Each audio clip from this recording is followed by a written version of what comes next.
আরো যৌক শোক মহব্বতের সাথে বলি আলহামদুলিল্লাহ। সমস্ত প্রশংসা সেই রব্বে করিমের দরবারে, যিনি শীতের এই একেবারেই ক্লান্ত দেহে শ্রান্ত মনে আল্লাহর অগণিত অসংখ্য বান্দাদের মধ্য থেকে পৌষের শীতের এই সময়ে আমাদেরকে আল্লাহর ঘরে বসার এবং এই উষ্ণ পরিবেশে আল্লাহ রাব্বুল আলামিনের বরকতি নামের জিকির, তার রহমতের নবীর দরুদ ও সালাম পেশ করার তৌফিক যে রব্বে করিম আমাদেরকে দান করলেন, সেই মাবুদের দরবারে শুকরিয়া আদায় করে জবান খুলে আরো একবার বলি আলহামদুলিল্লাহ।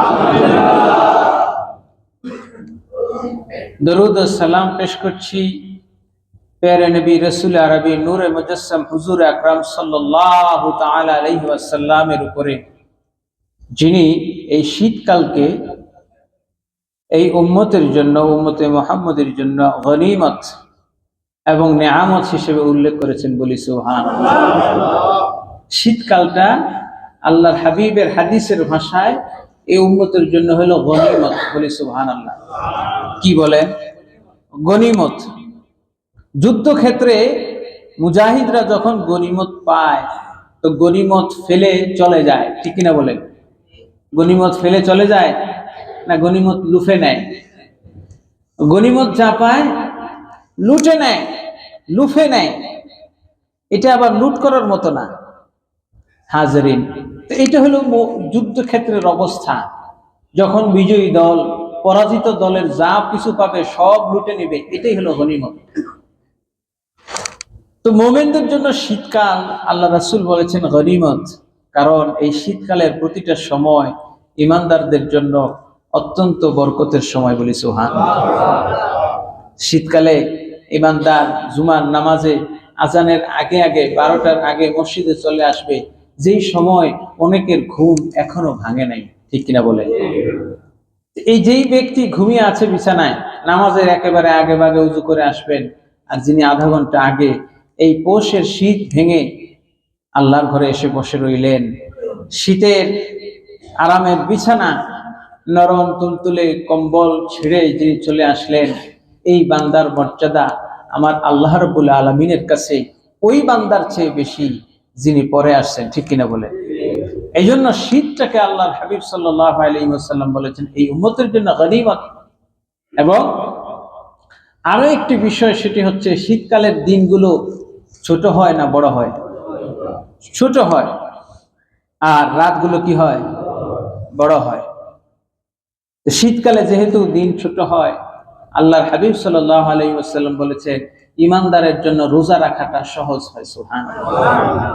আর রাতটা যেহেতু দীর্ঘ হয়, ইমানদারের জন্য লম্বা সময় বিশ্রাম নিয়ে লম্বা সময় তাহাজ্জুদে মুসল্লায় আল্লাহর সাথে মুনাজাত করার, আল্লাহর সাথে গোপন আলাপ করার, আল্লাহর সাথে বান্দার গভীর প্রেম নিবেদনের সময়টাও দীর্ঘ হয়। বলি সুবহানাল্লাহ।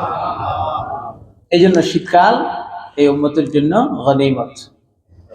হাজরিন, তো এই শীতের মধ্যে আবার আরো একটি বরকতের মাস, আরো একটি সম্মানিত মাস আমাদের মাঝে উপনীত হয়েছে, যে মাসটির নাম হলো রজব। বলি সুবহানাল্লাহ।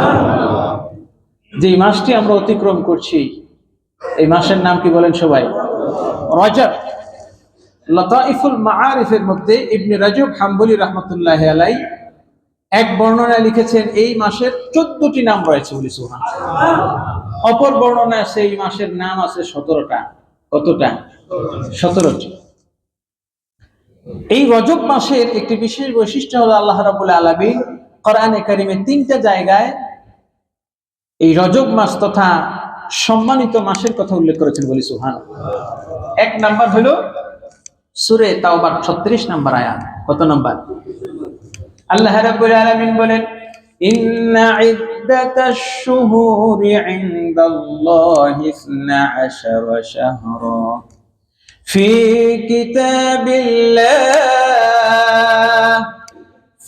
কিতাবিল্লাহি ইয়াওমা খালাকাস সামাওয়াতি ওয়াল আরদ মিনহা আরবাআতুন হুরুম। বলি সুবহানাল্লাহ। আল্লাহ তাবারাক ওয়া তাআলা বলছেন এই পৃথিবী যেদিন থেকে সৃষ্টি করেছি সেই দিন থেকে মাস হলো 12টা। কয়টা? ইংরেজিতে মাস কয়টা? 12টি। বাংলায় না 14টা? আরবিতে তাও 12টি। এই যে 12টির যে একটা হিসাব আমরা করি, এই 12টি হিসাব করার কারণটা কি? কেনই বা 12টা? কোন ক্যালেন্ডার তো আবিষ্কার করছে কি? ক্যালেন্ডার আল্লাহ পাঠাইছে না মানুষ আবিষ্কার করছে? মানুষ আবিষ্কার করলো। 12টা ক্যালেন্ডার হলো কেন? 12টা মাস হলো কেন? 12টি মাস পৃথিবীতে যত ক্যালেন্ডারই হোক না কেন, যত গ্রেগরিয়ান ক্যালেন্ডার বলেন, রোমান ক্যালেন্ডার, পার্সিয়ান ক্যালেন্ডার, বা বাংলা যেই বঙ্গাব্দ সম্রাট আকবরের আমলে যেটার উদ্ভাবন, যত ক্যালেন্ডারই হোক না কেন, প্রত্যেকটা ক্যালেন্ডার আরবি ক্যালেন্ডারের সাথে একটা সংযোগ, একটা যোগাযোগ, একটা উৎস মূল ধরা হয়।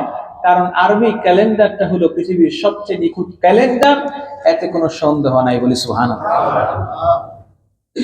দেখেন কোরআনে কারীমের সূরা কাহফের মধ্যে একটা ঘটনা আছে, আসহাবে কাহফের ঘটনা আপনারা জানেন, আছে না?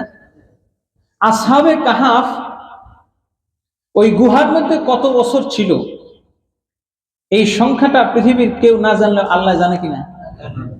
পৃথিবীর কোনো মানুষ যারা ওই জায়গায় ঘুমিয়ে রয়েছে তারাও কিন্তু হিসাব রাখে নাই। 2025 সাল গেল না 24 সাল গেল। হাজরিন, 2025 সাল আমাদের কাছ থেকে বিদায় নিয়ে যাচ্ছে। আমাদের যুবকদের মধ্যে কি উৎসাহ! আর 2-4-5 দিন পরে এদের মধ্যে একটা নতুন উৎসাহ, 2025 সাল আসবে। কি বলেন, ঠিক কিনা? আমাদের জীবিত মানুষদের কাছে ক্যালেন্ডারের হিসাব, কিন্তু রাস্তার ওপারে যেই মানুষগুলো মাটির নিচে, আমার আপনার দাদা দাদি, আত্মীয় স্বজন, পূর্বপুরুষ যারা ঘুমিয়ে আছেন, তাদের 2024ও যেই, 25ও সেই, 26ও সেই। ঠিক কিনা বলেন? আপনি আমি যখন দুনিয়ার থেকে বিদায় নিয়ে যাব, তো 31শে ডিসেম্বরই কি আর 1লা জানুয়ারি কি আমাদের জীবনে এর কোনো গুরুত্ব থাকবে? হাজরিন, ক্যালেন্ডার এটি একটি সংখ্যা মাত্র, কিন্তু এই ক্যালেন্ডার থেকে, আপনার জীবন থেকে একটি দিন, একটি মাস, একটি বছর যখন চলে যায়, আল্লাহর দপ্তরে আপনার এই প্রতিটি মাসের হিসাব সেখানে লেখা হয়ে যায়, সেটি সংযুক্ত হয়ে যায়। আপনার জীবন খাতা থেকে একটি পাতা আপনি ছিঁড়ে ফেললেন, আপনি জীবনের খাতা থেকে একটি পাতা ছিঁড়ে ফেললেন, ধরেন ডায়েরির মধ্যে লিখেছেন, কিংবা কোনো কিছু এমন কিছু আছে ফাইলের মধ্যে, এই কাগজটা আপনার অন্যায়ের কাগজ, ফাইল থেকে আপনি খাতার যে পৃষ্ঠাটা আছে, দুর্নীতির পৃষ্ঠাটা আপনি সরিয়ে ফেললেন, কিন্তু এই পৃষ্ঠাটা ছিঁড়ে ফেলে ডাস্টবিনে ফেলে দিলেই কিন্তু এটা যায় না। মোবাইল থেকে একটা ছবি আপনি ডিলিট করলেই হয় না, ডিলিট হয়? কথা বলেন, হয় না? গুগল বলতেছে আপনি যতই ডিলিট করেন না কেন, আমার কাছে কিন্তু এটা আছে। কিংবা আরেকটা জিনিস আছে, রিসাইকেল বিন, সেখানে কিন্তু অলরেডি আপনার ডিলিট করা ছবিটাও সেখানে থাকে অন্তত 30 দিন। কথা বলে? তা আপনার জীবন থেকে 2025 সাল হারিয়ে যাচ্ছে, আপনি মনে করতেছেন এটা ডিলিট করে দিলাম, কিন্তু আল্লাহ সেই দপ্তরের মধ্যে, সেই সফটওয়্যারের মধ্যে আপনার প্রতিটি ক্ষণ, প্রতিটি মুহূর্ত সেখানে রেকর্ড হয়ে আছে। ঠিক কিনা বলে? তা আসহাবে কাহফ ওই জায়গার মধ্যে কতদিন ছিল, পৃথিবীর মানুষদের মধ্যে বিতর্কের শেষ নাই। পৃথিবীর মানুষ তাদের ওই সময়টা নিয়ে বিতর্ক করছে। আল্লাহ তাবারক ওয়া তাআলা বলছেন, আসহাবে কাহফ সেখানে ছিল 300-র উপরে, 306 কিংবা 9 অথবা 3 অথবা 7, অর্থাৎ 300-র উপরে বেজর সময়গুলো আল্লাহ উল্লেখ করেছেন, স্পষ্ট করেন নাই। 300-র উপরে কি 309 বছর, না 6 বছর, না 5 বছর, না 7 বছর, বেজর সংখ্যা আল্লাহ উল্লেখ করেছেন। কেন উল্লেখ করেছেন জানেন? কারণ পৃথিবীর মানুষের কাছে ক্যালেন্ডারের শেষ নেই। আমরা বাংলাদেশে যে মানুষগুলো আছি, আমরা অন্তত পক্ষে 3টা ক্যালেন্ডার ব্যবহার করি। ঠিক কিনা বলেন? একটা ইসেই ক্যালেন্ডার, আর একটা বাংলা ক্যালেন্ডার, আর একটা আরবি ক্যালেন্ডার। এই জন্য আল্লাহ রাব্বুল আলামিন ওইখানে বলে দিয়েছেন, যদি সূর্যের হিসাব করো তাইলে হবে একটা 309 বছর, আর যদি চাঁদের হিসাব করো তাহলে 303 বছর। বলেন সুবহানাল্লাহ। আল্লাহ তাবারক ওয়া তাআলা এই যে নিজামটা দিয়ে দিলেন, 12টি মাস, যত ক্যালেন্ডারই হোক না কেন 12টি মাস রাখতে হবে। আপনি চাইলে ইংরেজিতে যখন লিপ ইয়ার থাকে তখন ফেব্রুয়ারি মাস হয় কত দিনে, আর যখন না থাকে, এটা মানুষের হাতে আছে। ডিসেম্বর মাস, পৃথিবীতে যেই দিন ইংরেজি ক্যালেন্ডার শুরু হলো সেই দিন থেকে আজকে পর্যন্ত ডিসেম্বর মাস কি 29 দিন না 30 দিন? 31 দিন। এটা মানুষের হাতে আছে। কিন্তু আল্লাহ রাব্বুল আলামিন বলে দিয়েছেন, পৃথিবীর চাঁদের জন্য আমি 12টি কক্ষপথ দিয়েছি, সুতরাং পৃথিবীতে যত ক্যালেন্ডার আসবে সব হবে 12 মাসের। বলি সুবহানাল্লাহ। এবার পৃথিবীতে যত জানুয়ারি, ফেব্রুয়ারি, বৈশাখ, জ্যৈষ্ঠ, কোনোটা 28, কোনোটা 29, কোনোটা 31 হতে পারে, কিন্তু আমার যে ক্যালেন্ডার সেটা 30 অথবা 29। বলেন সুবহানাল্লাহ। 31ও হবে না, 28ও হবে না। সুবহানাল্লাহ। আল্লাহ রাসূল বিদায় হজে যখন ভাষণ দেন, বিদায় হজের ভাষণের মধ্যে এই ক্যালেন্ডার সম্পর্কে একটা সুন্দর তথ্য দিয়েছেন। বলে সুবহানাল্লাহ। মুসলমান 2025 চলে যাবে, আরেকটা ক্যালেন্ডার আসবে। যারা ক্যালেন্ডার ছাপাইবে তারা এই ক্যালেন্ডার নিয়ে গবেষণা করতেছে। হ্যাঁ, আবার ব্যাংকগুলো, আমরা প্রত্যেকেই ব্যাংকে গেলে যে একটা ক্যালেন্ডার চাই, কিন্তু কোরআনের মধ্যে আল্লাহর রাসূলের হাদিসের মধ্যে ক্যালেন্ডার সম্পর্কে আল্লাহ রাসূল কি বলছেন? বিদায় হজে আল্লাহ রাসূল বলছেন, ইন্নাজ জামানা ক্বাদ ইস্তাদারা কাহাইয়াতিহি ইয়াওমা খালাকাস সামাওয়াতি ওয়াল আরদ। এই জগতের ক্যালেন্ডার, দুনিয়াবি ক্যালেন্ডার পরিবর্তন হতে পারে, কিন্তু আল্লাহর যে ক্যালেন্ডার তাতে কোনো পরিবর্তন নাই। বলেন সুবহানাল্লাহ।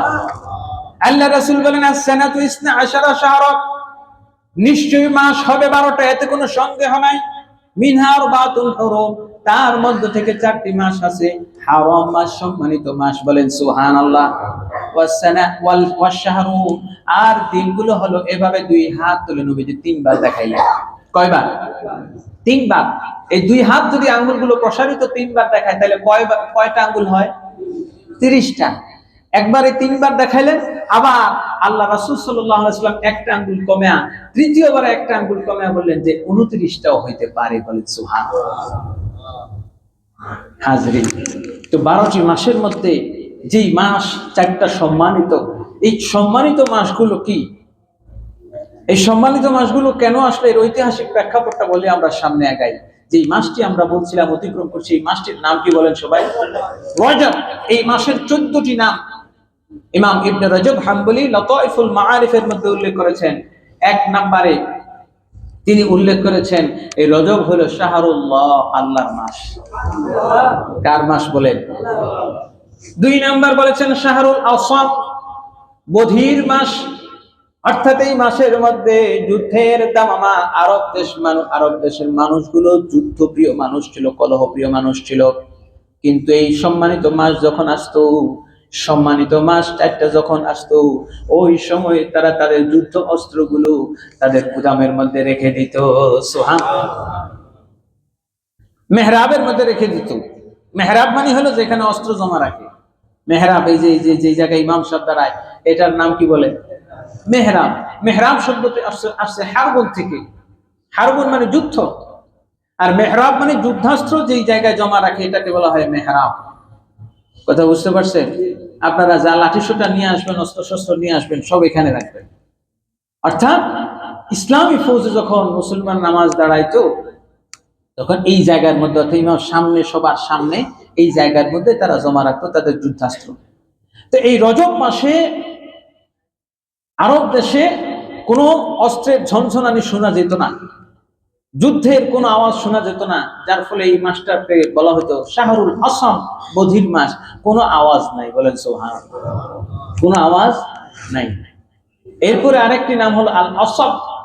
আসাব শব্দের অর্থ হলো বৃষ্টির মতো, বন্যার যে প্রবাহ, স্রোতের যে প্রবাহ, এটাকে বলা হয় আল আসাব। আসাব শব্দের কেন বলা হইল? স্রোতের প্রবাহের উদ্দেশ্য হইল যে এই 4টা মাসে পৃথিবীর সমগ্র রাষ্ট্রগুলো থেকে পৃথিবীর যত মানুষ আছে, সব মানুষগুলো মক্কার দিকে, আল্লাহর ঘরের দিকে স্রোতের ন্যায় প্রবাহিত হইত। সুবহানাল্লাহ। এই জন্য এই মাসটাকে বলা হয় আল আসাব। 3 নম্বর হলো রজব। রজব মুরাজ্জাব, হাদিসের মধ্যে আছে রজব ও মুরাজ্জাব। রজব শব্দের অর্থ হলো, আল্লাহর হাবিব সাল্লাল্লাহু তাআলা আলাইহি ওয়াসাল্লাম এই নামকরণের কারণটা আল্লাহ উল্লেখ করেছেন। রজবের 2টা নাম, একটা হলো হাদিসের ভাষায় রজব ও মুদার। আরব দেশের লোকেরা এই 4টা মাসের মধ্যে তাদের মধ্যে একটু গোলমাল ছিল। সেই গোলমালটার কারণটা বলি। আল্লাহর হাবিব সাল্লাল্লাহু আলাইহি ওয়াসাল্লাম হজ ফরজ হওয়ার পর জীবনে হজ করেছেন কয়বার? কথা বলেন। 1 বার। এর কারণটা কি জানেন? এর কারণটা হলো, পৃথিবীতে তখন তিনটা গোষ্ঠী ছিল, তিনটা জাতি ছিল প্রধান, যে তিনটে জাতি কাবা ঘরকে সম্মান করত, ইহুদিরা, নাসারারা এবং মুশরিকরা। কিন্তু করলে কি হবে, তিন জাতির হজ তিন টাইমে ছিল। কয় টাইমে? এখন যে আমরা হজ করি সারা পৃথিবীতে, হজ জিল হজের 8 থেকে শুরু হয়, 13 তারিখ পর্যন্ত, এই 5 দিন হলো হজ, এছাড়া আর কোনো হজের তারিখ আছে? কিন্তু ওই সময় তাদের যে কাহিনীটা হলো সূরা তাওবার 37 নম্বর আয়াতে আসছে, তিন জাতি, ইহুদিরা এক টাইমে হজ করতো, তো নাসারারা আর এক টাইমে হজ করতো, আর মুশরিকরা এক টাইমে হজ করতো।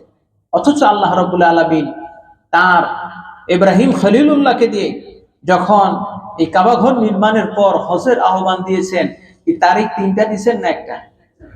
আল্লাহ রাব্বুল আলামিন ইব্রাহিম আলাইহিস সালাতু ওয়াস সালামকে ডেকে বললেন, ওয়া আযিম বিন-নাস ফিন-নাস বিল-হাজ্জি ইয়াতু,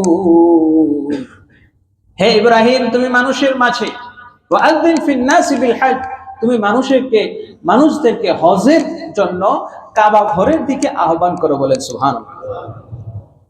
তো রাসূল সাল্লাল্লাহু আলাইহি ওয়াসাল্লাম কেন হজ করেন না জানেন?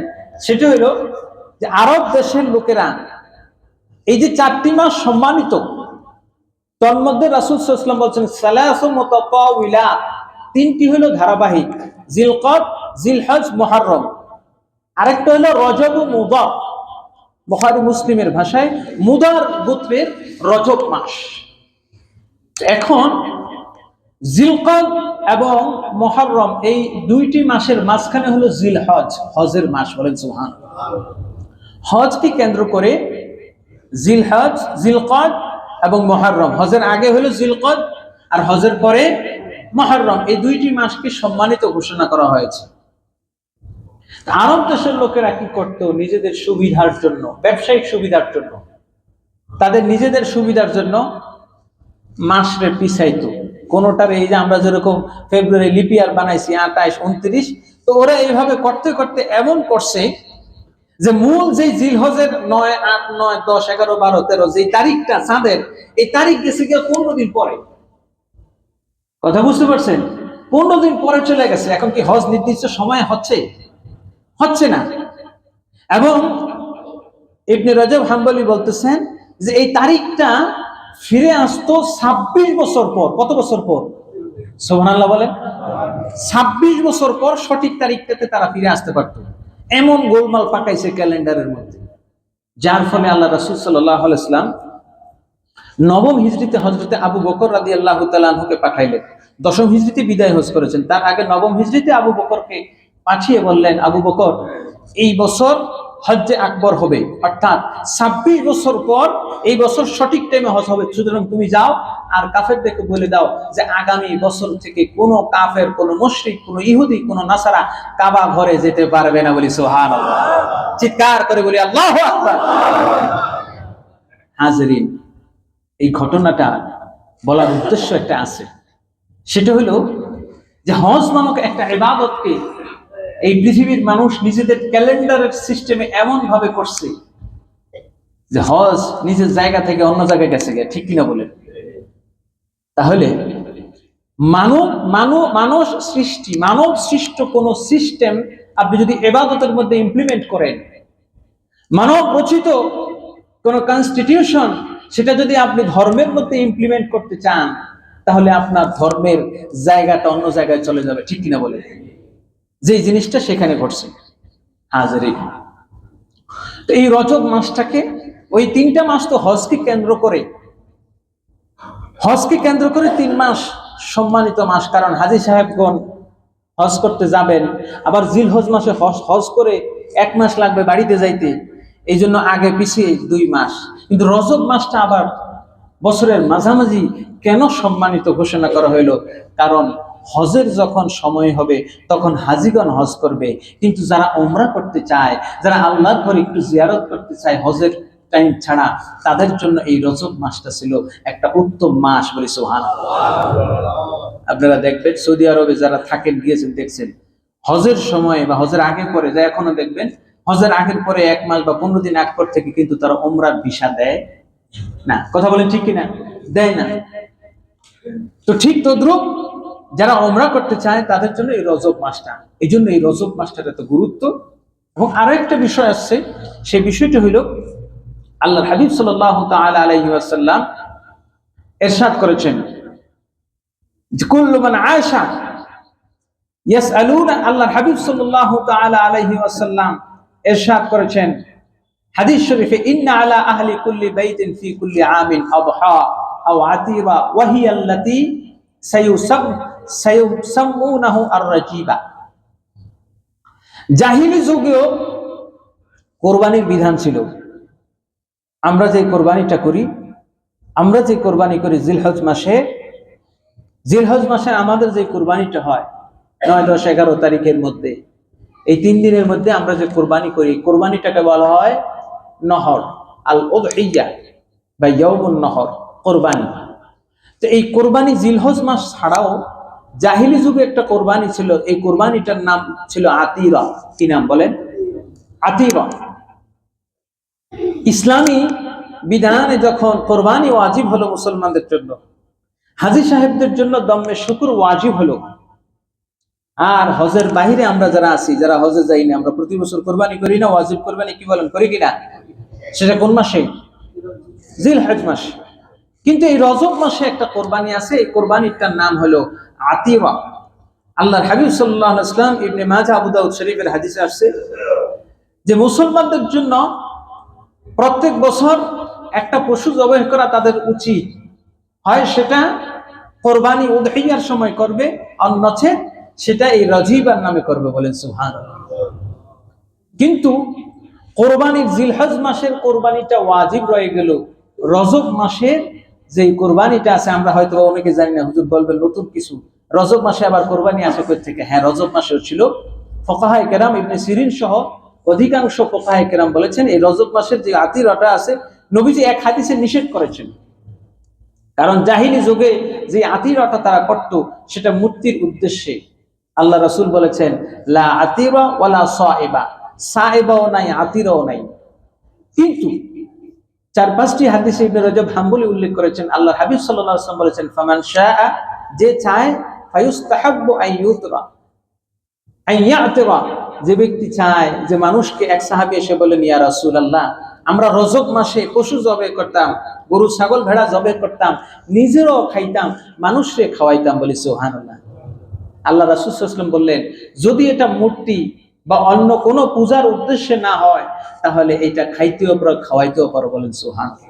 এজন্য ইবনে সিরিন সহ অন্যান্য ফুকাহায়ে কেরাম বলেছেন এই রজব মাসে এই পশু জবাই করে মানুষকে খাওয়ানো, এটা হলো মুস্তাহাব আমল রয়ে গেছে। বলেন সুবহানাল্লাহ। বাদ বাকি আগে যেটা জাহিলি যুগে ওয়াজিব ছিল, সেটা আল্লাহ রাসূল নিষেধ করে দিয়েছেন। আমাদের জন্য একটাই পশু কোরবানি করা, একটাই পশু জবাই করা ওয়াজিব, সেটি হলো কোরবানি। ঠিক কিনা বলি? হাজরিন, এই রজব মাসে 3 নাম্বার আরেকটা আমল, একটা হলো সম্মানিত মাস, 2 নাম্বার বললাম কোরবানি, 3 নাম্বার আরেকটা জিনিস হলো এই রজব মাসে আমাদের একটা কাউন্টডাউন শুরু হবে। রজব আসছে তো রমজানের একটা পয়গাম নিয়ে আসছে। সুবহানাল্লাহ।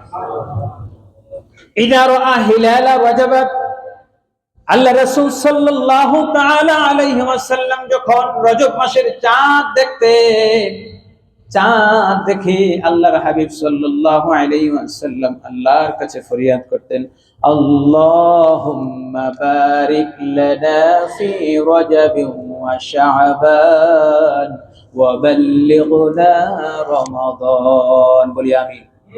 আর জোরে বলি আমিন। আমাদের অনেকের স্বপ্ন থাকে যে জীবনে বুড়া মানুষ দেখবেন ছেলে বিয়ে করানো, আবার ছেলে বিয়ে করে এলে স্বপ্ন থাকে যে ছেলের ঘরে একটা নায়নাতকুর যদি থাকে দেখা যাইতে পারতাম। স্বপ্ন থাকে না? এরকমও শুনছি অনেক মুরব্বী মরে যাওয়ার আগে বলে আমি তো একটা নাতির নায়নাতকুরের চেহারা দেখতে পারলাম না, তা আমার যদি কোনো নাতি হয় তো এক কাজ করে আমার কবরের উপরে নিয়ে ওরা একটু পেশাব করতে দিও। আসেনি? শুনছেন না এরকম আপনারা? আমি শুনছি। এরকম থাকে না অনেক সময় আশা? তো আমাদের প্রত্যেকের জীবনে একটা আশা থাকে। 2025 সাল বিদায় নিচ্ছে, 31শে ডিসেম্বর যুবকদেরও কিছু প্ল্যান প্রোগ্রাম থাকে না? থাকতেই পারে, এটা ভালো হোক কিংবা মন্দ হোক। ভালো যদি নিয়ত থাকে যে 26 সালে আমি ভালো কিছু নেক আমল করব, 25 সালটা আমার গুনাহের খাতায় যেই কালিমাগুলো আছে সেগুলো মুছে আমি একটা নতুন ভাবে নতুন বছর শুরু করব। আর রজব মাস আসলে ঠিক তেমনি ইমানদারের মনের মধ্যে একটা আবেগ, একটা আকাঙ্ক্ষা কাজ করে। আর মাত্র 60টা দিন বাকি আছে, 59 দিন বাকি আছে, 58 দিন বাকি আছে, সেই কাঙ্ক্ষিত সময় মাহে রমজান আমার মেহমান, আল্লাহর পক্ষ থেকে মেহমান আমার কাছে আসছে। এই রমজানের জন্য ইমানদার অপেক্ষা করতে থাকে। সুবহানাল্লাহ বলবেন না? হাজারিন, সামনে ফেব্রুয়ারি ইলেকশন আছে, ইলেকশন কমিশন ব্যস্ত, অনেক বিভিন্ন নির্বাচনী কার্যক্রম যারা পলিটিক্স করে তারা ব্যস্ত, প্রত্যেকের যার যার মতো করে ব্যস্ত। আপনি দেখলাম যে একজন ইলেকশনে দাঁড়াবে, আপনার হিসেব করছে যে 4 লাখ ভোটার, সরকারি হিসেব মতে তার 10 টাকা করে 47 লাখ টাকা না কত লাখ টাকা লাগে, আপনার হচ্ছে হইলো 29 ঘন্টায় তার এই টাকা ভোটাররা দিয়ে দিচ্ছে। আপনি চিন্তা করতে পারেন এই দেশে এই পরিবর্তন আসবে। ভোটাররা একজন প্রার্থীকে টাকা দিয়েছে, আপনারা জানেন তো নাকি? জানেন না? না জানেন না, সব ঘুমিয়ে আছে, শুনেন নাই? একজন প্রার্থী তিনি বলেছেন এই দেশে সরকারি হিসেব মতে একজন ভোটারের পিছনে একজন প্রার্থী খরচ করতে পারবে মাত্র কত টাকা? এটা আপনার হিসাব জানেন? 10 টাকা। অথচ আপনি হিসাব করে যে পোস্টার গুলো টানানো হয় এটার উপর আবার ল্যামিনেটেড, একটা পোস্টারে খরচ হয় 20 টাকা। আমরা তো মাহফিলের পোস্টার করে বুঝি, 20 সাইজের একটা পোস্টার হয়েছে, ওনারা করে বুঝে একটা পোস্টার করতে যায় 20 টাকা। তো সরকারি হিসেবে একজন 10 টাকা করে খরচ করতে হবে। 4 লাখে হয়, 4 লাখ ভোটার যদি থাকে তো ওই প্রার্থী খরচ করতে পারবে কত টাকা? 40 লাখ। ওই প্রার্থী জনগণের কাছে, প্রার্থী সবার কাছে টাকা চাইছে, 29 ঘন্টায় তার টাকা হয়ে গেছে। কত ঘন্টায়? 29 ঘন্টায়। আমি শুধু এই জাতির আবেগটা শুধু দেখলাম, জাতির আবেগের প্রতি সম্মান দেখিয়ে বলছি, এই টাকাটা যদি কোনো আলেম, কোনো দিনই কাজে মাহফিলের সময় আমরা এখানে, আমি চিল্লাইতে আমার মুখে ফেনা এসে যায়, তারপরও কিন্তু 29 ঘন্টা লাগবে না, 29 বছরে হয়তো আমি এত টাকা কালেকশন করতে পারবো না। এই জাতির আবেগ কোন জায়গায়? আমার শুধু বিবেকের কাছে আপনাদের কাছে প্রশ্ন। হাজিরিন, সারা জীবন তো শুনছি প্রার্থীরা টাকা খরচ করে, এখন দেখি যে ভোটাররা প্রার্থীর জন্য টাকা দেয়। দুনিয়াটা উল্টে গিয়েছে, ঠিক কিনা? বদলে জাগা জমানা লাখ মগর কুরআন বদলা জায়েগা। বলি মারহাবা। মেহেরবানি করে দরুদ শরীফ পড়ি সাল্লাল্লাহু। হাজরিন, তো যেই বিষয়টি বলছিলাম, রজব মাস আসলে ইমানদারের জন্য একটি ইমানের পরীক্ষা এসে যায়। সেই পরীক্ষাটা কি? তাফসীরের কিতাবের মধ্যে খাজাইনুল ইরফানের মধ্যে আসছে রজব মাসের ফজিলত, যেহেতু এটা হারাম মাস, সম্মানিত মাস, এই মাসে ইবাদত করলে সওয়াব বেশি না কম? আবার যদি গুনাহ করে গুনার শাস্তি বেশি না কম? বেশি। ছোট্ট উদাহরণ দিই, যেমন হারাম শরীফ আছে না? হারাম শরীফ বুঝেন তো? খানায়ে কাবা এবং মসজিদে নববীর যে এরিয়া, এটাকে হারাম শরীফ বলে। আপনি বাহিরে চুরি করা আর হারাম শরীফে চুরি করা কি সমান? বাহিরে চুরি করলে হাত কাটা যাবে, হারাম শরীফে চুরি করে কি আরো জঘন্য না? কথা বলেন। বাহিরে একটা মশা মাছি মারা আপনার জন্য হালাল নাকি হারাম? মশায় কামড় দিলে, সাপ মারা, গাছের ডাল কাটা, এটা কি হালাল না হারাম? প্রয়োজনে হালাল, কিন্তু হারাম শরীফে আপনি মশা মারতে পারবেন? কথা বলেন, মশা মারা জায়েজ আছে? নাই। হাজরিন, হারাম শরীফের মধ্যে তাহলে কি বোঝা গেল? যেই জায়গাটা হারাম, যেই জায়গাটা সম্মানিত, এই জায়গা, এই সময়ের সম্মান রক্ষা করা ওয়াজিব এবং এটার বেহুরমত করা কবিরা গুনাহের উপরে। সুতরাং হারাম মাস আসলে আমরা কি গুনাহ করব না ছাড়বো? কথা বলেন, করব না ছাড়বো? এই হারাম মাসগুলোকে জাহিলি যুগের লোকেরা পর্যন্ত সম্মান করত। আল্লাহর হাবিব সাল্লাল্লাহু আলাইহি ওয়াসাল্লাম আব্দুল্লাহ ইবনে জাহাশের নেতৃত্বে একবার কাফেলা প্রেরণ করলেন, 13 জন কিংবা 16 জন, মতান্তরে 30 জনের কাফেলা প্রেরণ করলেন। কুরাইশ একজন কাফের, কুরাইশ কাফেরের বিরুদ্ধে আল্লাহর হাবিব সাল্লাল্লাহু আলাইহি ওয়াসাল্লাম হযরতে আব্দুল্লাহ ইবনে জাহাশের নেতৃত্বে সাহাবায়ে কেরাম প্রেরণ করলেন এই রজব মাসে। রজব মাসে প্রেরণ করার পর ওই সাহাবায়ে কেরাম চলতে চলতে চলতে চলতে তারা চিন্তা করলেন, ভাবলেন যে হয়তো বা রজব মাস শেষ, শাবান মাস চলে আসে, তো রজব মাস যেহেতু সম্মানিত, সুতরাং এই রজব মাসে তারা শত্রুকে আক্রমণ করলেন না, তাকে পেছনে পেছনে পেছনে পেছনে পাহারা দিতেছেন। রজব মাস যেদিন শেষ হবে সেদিন আক্রমণ করবে আব্দুল্লাহ ইবনে জাহাশ সহ। কিন্তু ওরাও বুঝছে, যারা কুরাইশরা আছে তারাও বুঝছে, তাদের নেতা ছিল আলা ইবনে হাদরামি, সে বুঝছে যে যতক্ষণ রজবের চাঁদ আছে ততক্ষণ নিরাপদে, রজবের চাঁদের মধ্যে আমরা হেরামের এরিয়ার মধ্যে ঢুকতে পারবো।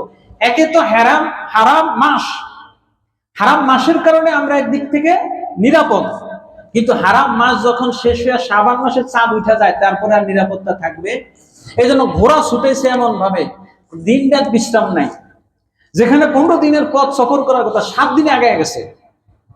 তাদের টার্গেট হলো হারাম মাসের ভিতরেই হারামের এরিয়ায় ঢুকতে হবে, তাইলে আমাদেরকে কেউ আক্রমণ করতে পারবে না। এই দিক দিয়ে যারা শিকার করবে, আব্দুল্লাহ ইবনে জাহাশ, তাদের তো মনে কত বুতু, আয় হায় রে, শিকারটা যদি হারাম মাস শেষ আর এর মধ্যে যদি হেরামে ঢুকে যায় তাহলে শিকার কি হবে? হাতছাড়া হয়ে যাবে। চিন্তা করতে করতে তাদের পেছনে লেগে থাকতে থাকতে, যাই হোক, তারা চিন্তা করলেন, ভাবলেন যে আজকে মনে হয় শাবানের চাঁদ উঠে গেছে। প্রকৃতপক্ষে শাবানের চাঁদ উঠে নাই। ওনারা চিন্তা করে, যেহেতু আবার হেরামের মধ্যে ঢুকে গেলে আক্রমণ করতেই পারবো না, সুতরাং আজকে রাতে অ্যাটাক হবে। অ্যাটাক করলে, অ্যাটাকের পর ইবনে হাদরামিকে তারা হত্যা করলেন। হত্যা করার পর মক্কায় রব উঠে গেল যে মুহাম্মদ নাকি আল্লাহকে মানে, এদিকে হেরাম মাসও মানে না। আয়াত নাজিল হলো। আল্লাহ রাব্বুল আলামিন কোরআনে কারীমের মধ্যে সূরা মাইদার মধ্যে উল্লেখ করেছেন, লা তুহিল্লু শাআইরাল্লাহি ওয়ালাশ শাহরাল হারাম। তোমরা হারাম মাসকে হালাল বানায়ো না, হালাল মাসকে হারাম বানায়ো না। এরপরে সূরা বাকারা 217 নম্বর আয়াতে আল্লাহ রাব্বুল আলামিন জানিয়ে দিলেন, ইয়াসআলুনাকা আনিশ শাহরিল হারাম। হে নবী, তারা আপনাকে শাহরুল হারাম সম্পর্কে প্রশ্ন করবে। কি সম্পর্কে? যেহেতু এখন তারা আক্রান্ত হয়ে গেছে, এখন তারা ফতোয়া খুঁজতেছে মুসলমানদেরকে কিভাবে আটকানো যায়। আল্লাহর হাবিব সাল্লাল্লাহু আলাইহি ওয়াসাল্লামকে আল্লাহ জানায়া দিলেন, ইয়াসআলুনাকা আনিশ শাহরিল হারাম, তারা আপনাকে হারাম মাস সম্পর্কে প্রশ্ন করবে, কিতালিন ফিহি। ও মুহাম্মদ, তুমি তো দেখি রজব মাসে হত্যাকাণ্ড করো, যুদ্ধ করো, অথচ এই মাসকে আমরা সম্মান করি, তুমি নাকি তোমার রবের বিধান মানো, এখন তো মানতেছো না। কুল কিতালুন ফিহি কাবীর। হে নবী, আপনি বলে দিন, এই হারাম মাসে যুদ্ধ করা, মানুষকে হত্যা করা কবিরা গুনাহ। কি গুনাহ? একটু খেয়াল রাখবেন, এখানে আল্লাহ বলছেন কুল কিতালুন ফিহি কাবীর, সূরা বাকারা 217 নম্বর আয়াত। হে রাসূল, আপনি বলে দিন, এই হারাম মাসে যুদ্ধ করা হলো কাবীর, বড় গুনাহ। ওয়াসাদ্দুন আন সাবিলিল্লাহ। এরপরে আল্লাহ উল্লেখ করছেন, কিন্তু এরপরে আল্লাহর বিধানকে, আল্লাহর পথকে লঙ্ঘন করা, আল্লাহর পথ থেকে অন্য পথে সরে যাওয়া, ওয়া কুফরুম বিহি, এবং আল্লাহর বিধানের সাথে কুফরি করা, ওয়াল মাসজিদিল হারাম, এবং মসজিদে হারামের অসম্মান করা, ওয়া ইখরাজু আহলিহি মিনহু, এবং হারামের অধিবাসীদেরকে কাবা ঘর থেকে বের করে দেওয়া আকবার, কবিরা গুনার চাইতেও বড় গুনাহ। নাউজুবিল্লাহ বলবেন না? অর্থাৎ তোমরা যে বলতেছো মুহাম্মদ সাল্লাল্লাহু আলাইহি ওয়াসাল্লাম হারাম মাসকে অসম্মানিত করে তার সাহাবারা আরেকজনকে হত্যা করছে, যুদ্ধ করছে, এটা যদি কবিরা গুনাহ হয়, তো তোমরা যে আল্লাহর বিধান লঙ্ঘন করছো, শিরক করছো, খানায় কাবার মধ্যে মূর্তি রাখছো, আর কাবার অধিবাসী আবু বকর, ওমর, উসমান, আলী, মুহাম্মদ সাল্লাল্লাহু আলাইহি ওয়াসাল্লাম সহ তার সাহাবীদেরকে ওয়া ইখরাজু আহলিহি, খানায় কাবার অধিবাসীদেরকে বাড়ি থেকে বের করে দিছো, এটা হলো, ওইটা যদি কবিরা গুনাহ হয় তো এটা গুনাহে আকবর, আরো বড় গুনাহ। বলেন সুবহানাল্লাহ। হাজরিন, তো আল্লাহ তাবারক ওয়া তাআলা এরপরে আরো বলছেন, আল্লাহ বলছেন, ওয়া ইখরাজু আহলিহি মিনহু আকবারু ইনদাল্লাহ। ওই খানায় কাবা থেকে তোমরা যে মুহাম্মদ সাল্লাল্লাহু আলাইহি ওয়াসাল্লাম এবং তার সাথীদেরকে বের করে দিয়েছো, রজব মাসে যুদ্ধ করার চাইতে ওইটা অধিক বড় গুনাহ। এরপরে আল্লাহ রাব্বুল আলামিন বলেন, ওয়াল ফিতনা ফিতনাতু আকবারু মিনাল কাতল। এখানেই সবচেয়ে গুরুত্বপূর্ণ কথা, আল্লাহ নিজেই বলছেন ওয়াল ফিতনাতু আকবারু মিনাল কাতল। যারা ফিতনা করে, যারা সমাজে সন্ত্রাস সৃষ্টি করে, ত্রাসের সৃষ্টি করে, এই ত্রাসের সৃষ্টি করা, ফিতনা করা হলো হত্যার চাইতেও জঘন্য পাপ। বলি না নাউযু বিল্লাহ। হাজরিন, এই আয়াত থেকে আমরা একটা জিনিস নতিজা বের করতে চাই। একে তো রজব মাস, যেহেতু এই মাসটা আসছে আমাদের কাছে, এই চাঁদ উদিত হয়েছে, আল্লাহ রাসূল কি দোয়াটা করতেন একটু গভীরভাবে অনুধাবন করার চেষ্টা করেন। চাঁদ উদিত হওয়ার পর আল্লাহ রাসূল বলেন নাই এই চাঁদে যেন খুশি থাকি, এই চাঁদে যেন এই করতে পারি, সেই করতে পারি, ভালো টাকা ইনকাম করতে পারি, বা ভালো যুদ্ধ জয় করতে পারি। নবীজি বলেছেন আল্লাহুম্মা বারিক লানা ফি রাজাবি ওয়া শাবান। রব্ব, আপনি আমাদেরকে এই রজব মাসে, এই শাবান মাসে আমাদেরকে বরকত দান করেন। ওয়া বাল্লিগনা রমাদান, আর এই বরকতে বরকতি আমাদেরকে রমজান পর্যন্ত পৌঁছায় দেন। বলেন সুবহানাল্লাহ। হাজরিন, তো তিনটা বিষয় জানলাম। একে তো এই রজব মাস হারাম মাস, দ্বিতীয়ত এই রজব মাসে যুদ্ধ বিগ্রহ, অন্যায়, অনাচার, পাপাচার, এটি জঘন্য অপরাধ, মানুষকে হত্যা করা অপরাধ। এরপরে আল্লাহ নিজেই বলেছেন সূরা বাকারা 217 নম্বর আয়াত, ওয়াল ফিতনাতু আকবারু মিনাল কাতল, এবং মানুষ হত্যার চাইতেও জঘন্য গুরুতর পাপ হলো ফিতনা করা, সমাজে বিপর্যয় সৃষ্টি করা। হাজরিন, সুতরাং এই রমজান মাস কেন্দ্রিক, রজব মাস কেন্দ্রিক আমাদের নেক আমল বাড়াইতে হবে না কমাইতে হবে? আর গুনাহের কাজ কি বাড়াইতে হবে না কমতে হবে?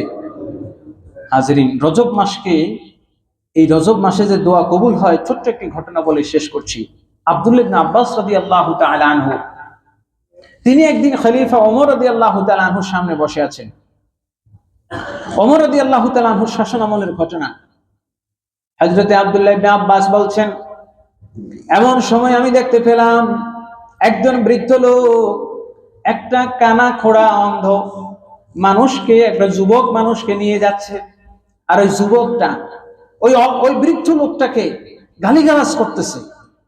কি ভয়ঙ্কর! যে যুবকটা গালি দিচ্ছে বৃদ্ধকে, এই যুবকটা একে তো অন্ধ, আর একে তো চলতেও পারে না। এই বৃদ্ধ এই যুবকটাকে বহন করে নিয়ে যাচ্ছে, অথচ ওই যুবকটা কানা লুলা, ওই যুবকটা ওই বৃদ্ধকে গালিগালাজ করছে। আজীব ব্যাপার। তখন হযরতে আব্দুল্লাহ ইবনে আব্বাস আশ্চর্য হয়ে গেলেন। ওমরকে বললেন, ওমর রাদিয়াল্লাহু তাআলা আনহুকে বললেন, আপনি দেখেন তো ব্যাপারটা কি। তখন ওই জায়গায় আয়াজ নামে একজন লোক উপস্থিত ছিল। ওই উপস্থিত লোকটা বলতেছে, এই আশ্চর্য ঘটনার এর একটা ব্যাখ্যা আমি আপনাকে বলতে পারি, এর পেছনে অন্তর্নিহিত কারণটা আমি আপনাকে ব্যাখ্যা করতে পারি। বলে হযরত আব্দুল্লাহ ইবনে আব্বাস বললেন, বলো। ওমর রাদিয়াল্লাহু তাআলা আনহু বললেন, তুমি শোনাও এর পেছনের ঘটনা কি, রহস্য কি। এবার ওই আয়াজ নামে লোকটা বলতেছে, শুনেন, যে বৃদ্ধ লোকটা অন্ধ খোড়া যুবকটাকে নিয়ে যাচ্ছে, বৃদ্ধ লোকটার নাম হলো সিমাগা। এই লোকটা হলো আমার চাচা, আর আমার চাচার 11টা সন্তান ছিল। যে সন্তানগুলো ছিল একেবারে রাজপুত্রের মতো, বিশাল দেহী। আমার চাচা এবং চাচাতো ভাইয়ের প্রতিবেশী আমি ছিলাম, আমার বাবার একমাত্র সন্তান ছিলাম। কিন্তু আমার চাচার এতগুলো সন্তান মিলে সবাই আমার উপর এমন জুলুম নির্যাতন করেছে, আমার জমি জমা সব দখল করে নিয়ে গেছে। হাতের জোর বেশি, লাঠির জোর বেশি, আছে না সমাজে? প্যার হাজিরিন, তো ওই আয়াজ বলছে, জুলুম করতে করতে এমন অবস্থা, অতিষ্ঠ হয়ে গেলাম। তো রজবের চাঁদ যখন উদিত হইল, রজবের চাঁদ যেদিন উদিত হয় ওই রাতটাকে বলা হয় লাইলাতুর রাগায়েব। কি বলে? লাইলাতুর রাগায়েব যখন আসলো, আমি চিন্তা করলাম আর টিকতে পারি না। রজব মাসে আল্লাহ রাসূল না একটা দোয়া করেছিলেন, আল্লাহুম্মা বারিক লানা ফি রাজাবি ওয়া শাবান ওয়া বাল্লিগনা রমাদান।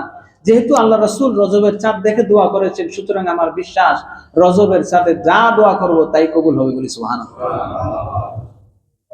হযরতে ওমর, হযরতে আব্দুল্লাহ ইবনে আব্বাস রাদিয়াল্লাহু তাআলা আনহু দুইজনের সামনে বসে ওই লোক বলছেন, আয়াজ বলছেন, আমি দুই হাত তুলে আল্লাহর দরবারে ফরিয়াদ করলাম, রব্ব, তুমি আমাকে অসহায় বানিয়েছো, আমার চাচাকে এতগুলো সন্তান দিয়েছো, আমার কোনো আফসোস নাই। আমি শুধু একটা জিনিসই তোমার কাছে চাই, এই জুলুমের একটি জ্বলন্ত বিচার আমি তোমার কাছে চাই। এই রজব মাসের ওসিলায় রব্গো, তুমি আমার চাচাকে শিক্ষা দিও যে চাচা তার সন্তানের গর্বে গর্বিত, সন্তানের শক্তি অহংকারে সে অহংকার করতে করতে একেবারে আকাশের চূড়ায় উঠে গিয়েছে, এরকম পর্যায়ে তুমি তার গর্ব অহংকারকে চূর্ণ বিচূর্ণ করে দিও এবং একটা সন্তানকে রেখে দিও যাতে এই সন্তান দেখেও সে বাকি জীবন শিক্ষা নেয়। সে বলতেছে আগামী বছর পরের বছর রজব আসার আগে আগে 11টা সন্তানের মধ্যে 10টা সন্তানই পৃথিবী থেকে বিদায় নিয়ে গেল, একটা সন্তান রয়ে গেল, তাও কানা এবং খোড়া অবস্থায়। এই কানা আর খোড়া যে যুবকটাকে দেখে এটাই হলো তার ছেলে, আর সেই তার বাবাকে বকাবাদ্য গালিগালাজ করতেছে। বলি নাউজুবিল্লাহ, আরো জোরে বলি নাউজুবিল্লাহ। হাজরিন, এই ঘটনা থেকে আমাদের শিক্ষণীয় আছে। মাহে রজব মাস রমজানের পয়গাম নিয়ে আমাদের মাঝে আগমন করেছে। এই রজব মাস একটি বরকতের মাস। এই রজব মাসে অনেকগুলো অলৌকিক ঘটনা ঘটেছে। তন্মধ্যে আমরা জানি এই রজব মাসে মেরাজের ঘটনা ঘটেছে, ঠিক কিনা বলেন? ঘটছে না? এতে কোনো সন্দেহ আছে? মেরাজের ঘটনা আমরা মানি কি মানি না? মেরাজের ঘটনা যেমনি ভাবে ঘটেছে, অসংখ্য আউলিয়া উলিয়া কিরাম এই রজব মাসে দুনিয়া থেকে বিদায় নিয়েছেন। হযরত আমিরে মুআবিয়া রজব মাসের 1 তারিখে ইন্তেকাল করেছেন। হযরত আলী নকি খান, আলী নকি, তিনি ইন্তেকাল করেছেন 2 রজব। ইমাম শাফিঈ মাযহাবের যিনি ইমাম, তিনি ইন্তেকাল করেছেন এই মাসে, আজকে রজবের 5 তারিখ, এই রজব মাসের 4 তারিখ ইন্তেকাল করেছেন ইমাম শাফিঈ রাহমাতুল্লাহ আলাইহি।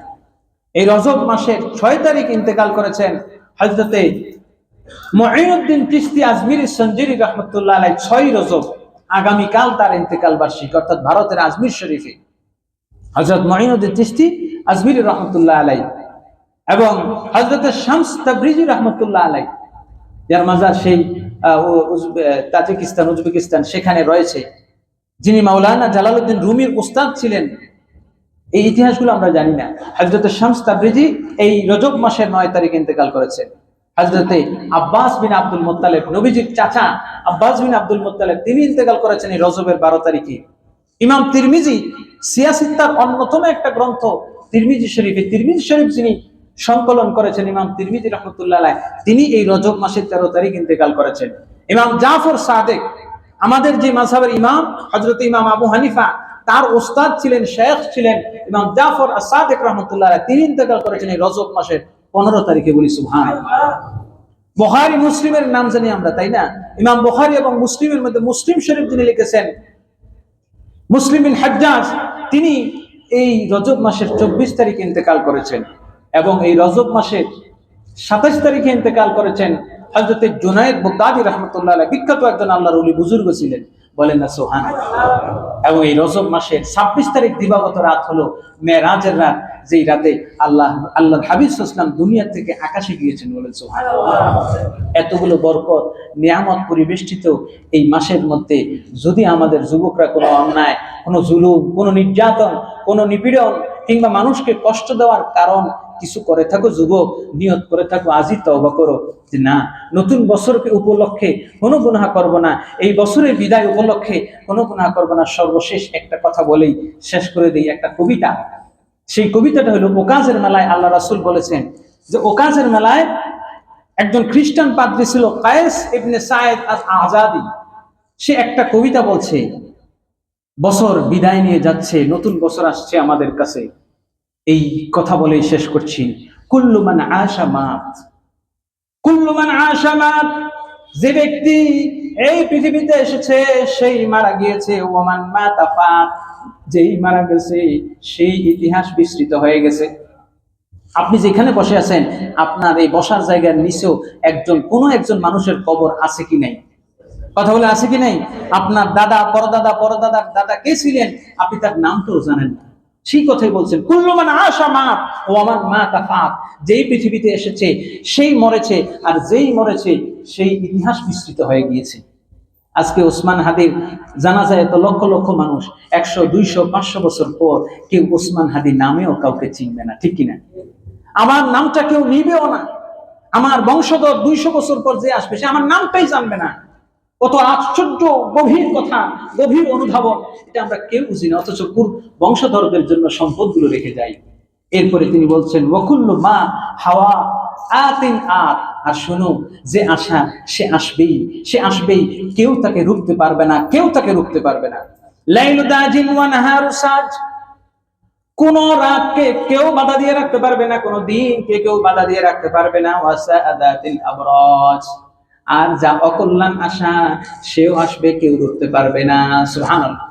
এই কবিতা যিনি বলেছেন তিনি একজন খ্রিস্টান, অথচ এই ভালো কথাটা তিনি বলার কারণে, ওকাজের মেলায় বলার কারণে আল্লাহ রাসূল বলেছেন আল্লাহুম্মা আরহাম আলা কায়েস, হে আল্লাহ আপনি কায়েসের উপর রহম করেন, কারণ সে এত সুন্দর কথা বলেছে, আমি ওকাজের মেলায় কখনো যাইতাম না, শুধু তার এই কথা, ভালো কথা শোনার জন্য আমি যাইতাম। সুবহানাল্লাহ।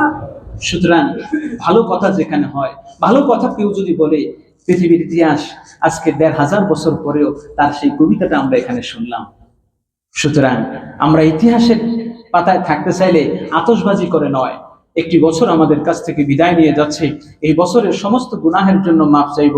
আগামী বছর আমাদের কাছে আসছে, যেন বরকত হয়ে আসে, আমরা যেন নেক আমলের সাথে কাটাইতে পারি। আল্লাহ আমাদের সকলকে কবুল করুন, সকলে বলে আমিন। এবং এই মাসে অসংখ্য আউলিয়া কেরাম পৃথিবী থেকে বিদায় নিয়েছেন, তাদের রুহানি ফয়জাত আমাদেরকে নসিব করেন, তারা যেভাবে জীবন কাটিয়েছেন আমরাও সেভাবে জীবন কাটাইতে পারি। আল্লাহ কবুল করুন, সকলে বলি আমিন। ওয়া আখির দাওয়ানা আলহামদুলিল্লাহি রাব্বিল আলামিন।